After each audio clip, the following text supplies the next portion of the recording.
Hello and Assalamualaikum to Dr. Aina Idayu. My name is Putri Nurshahira Binti from BA 2735B. Today, I will be presenting my individual assignment for HRM668 based on the article titled Resolving Conflict in the Workplace and Why Common Sense Isn't Enough by Riva Lisinski. The first one is summary of the article. Workplace conflict can happen in any organization, whether big or small organization. It often begins with small misunderstandings or poor communication between employees or between employees and employers, which later grow into larger issues that affect the whole organizations.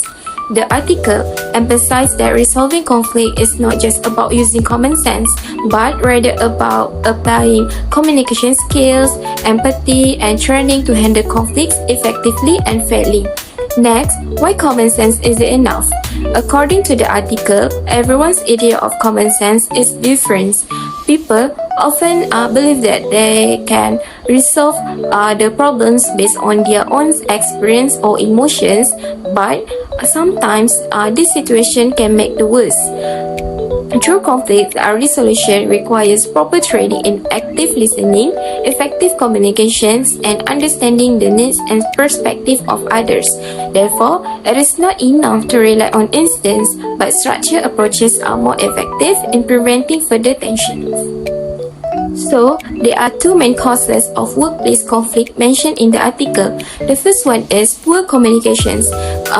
This happens where employees may not fully understand company instructions or expectations and lack of interactions with supervisor, which can also lead to the misunderstandings.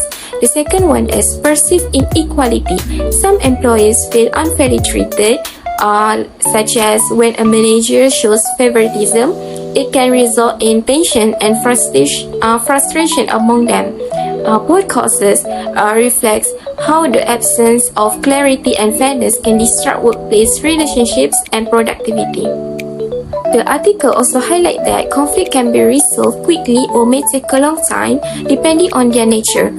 For example, some issues can be fixed within hours through effective communications. Meanwhile, others may take weeks or longer.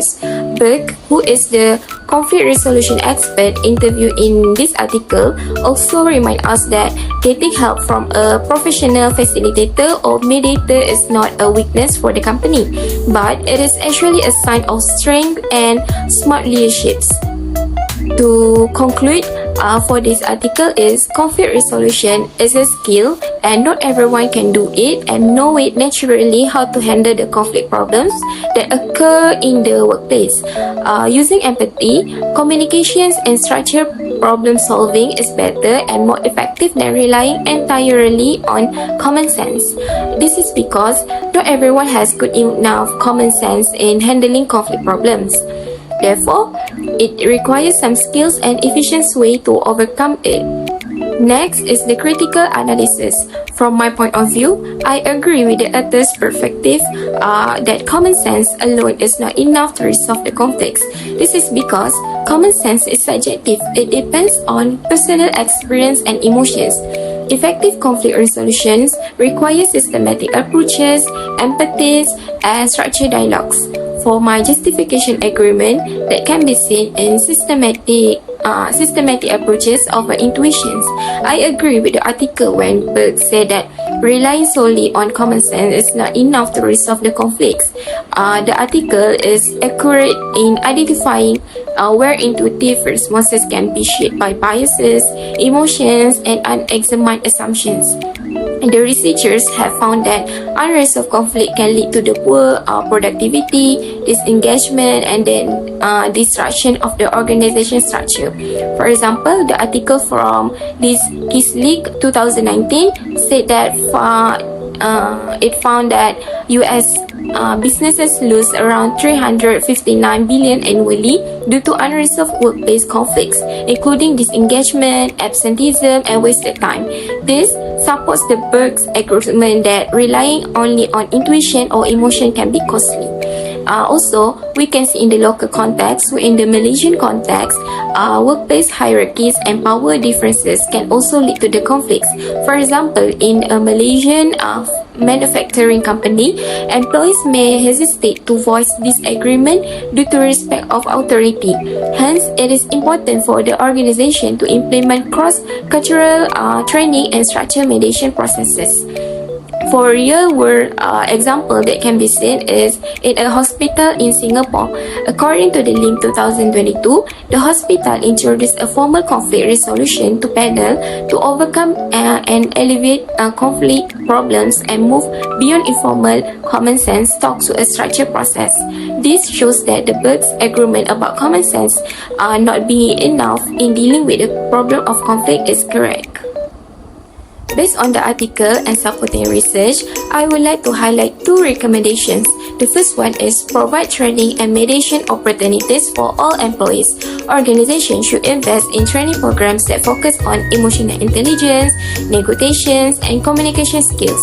According to Nurani 2021, by providing training programs and hiring mediators who are trained in resolving workplace conflicts, this situation can help emphasize emotional intelligence, active listening, and constructive feedback, which can change employees' ability in resolving and reducing disputes that occur professionally. The second one is establish open communication channel.